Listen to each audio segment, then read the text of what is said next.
ప్రజాపాలన అని చెప్పని అధికారంలోకి వచ్చి ప్రజాస్వామ్య పునాదుల మీద అధికారంలోకి వచ్చినాము. మేము ప్రజాపాలన గాంధీజాన్ని మేము కొనసాగిస్తామని చెప్పిన అధికారంలోకి వచ్చి ఒక పగతో, ప్రతీకారంతో, కక్షతో, కార్పణ్యంతో, కుట్రతో అధికారంకి వచ్చినా అని చెప్పిన తర్వాత ఒక క్షణం కూడా రేవంత్ రెడ్డికి ఆ కుర్చీలో కూర్చునేటువంటి నైతిక అర్హత పోయింది.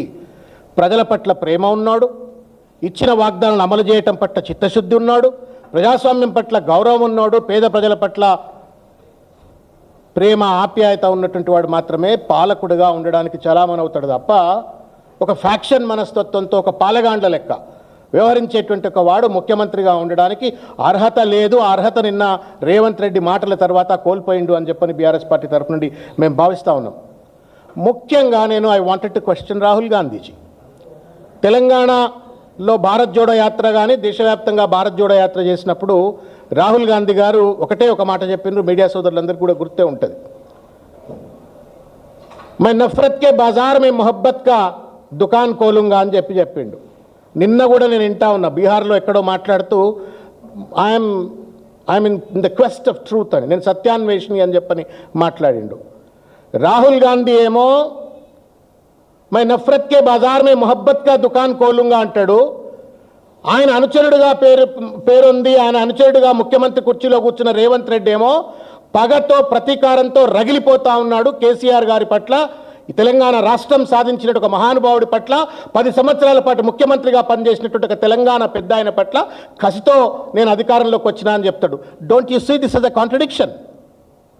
రాహుల్ గాంధీ ఏమో ప్రేమ మాట్లాడతాడు, రాహుల్ గాంధీ ప్రేమ మాట్లాడతాడు, ఆప్యాయత గురించి మాట్లాడుతున్నాడు. రేవంత్ రెడ్డి ఏమో పగా ప్రతీకారాల పునాదుల మీద నేను అధికారంలోకి వచ్చినా, అధికారంలో ఉన్నా అని చెప్పని మాట్లాడుతూ ఉండు. ఎంత చిల్లరగాడు రేవంత్ రెడ్డి అనటానికి క్షమించండి, వాడు వీడో గాడు అంటున్నందుకు క్షమించండి, మనసు పట్టలేక ఈ మాట నేను మాట్లాడుతూ ఉన్నాను. కడుపు రగిలిపోతూ ఉన్నది. మీ తండ్రిని పట్టుకొని ఎవడైనా ఇట్లా మాట్లాడితే మీకు న్యాయం అనిపిస్తుందా రేవంత్ రెడ్డి గారు?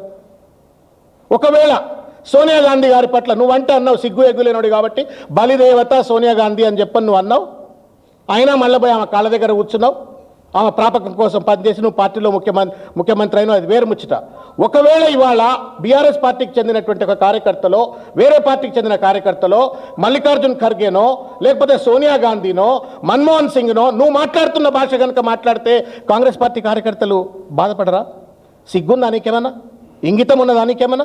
భారత రాజ్యాంగం మీద ప్రమాణం చేసినవా, లేకపోతే ఏమైనా సొల్లు పురాణం మీద ఏమైనా ప్రమాణం చేసి అధికారంలో కూర్చున్నావా? What kind of language is this?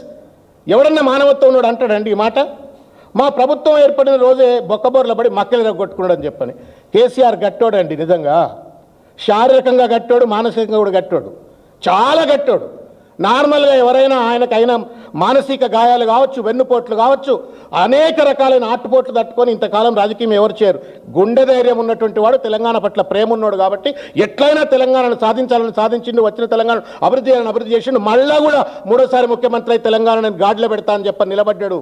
కానీ బిడ్డ రేవంత్ రెడ్డి కేసీఆర్ గారు పడ్డారు, నిలబడ్డారు, మళ్ళా కలబడుతున్నారు. మళ్ళా రేపు పొద్దుగాల అవసరమైతే మూడోసారి ముఖ్యమంత్రి పదవి కోసం సిద్ధంగా ఉన్నాడు, తెలంగాణను ముందుకు తీసుకెళ్లడం కోసం.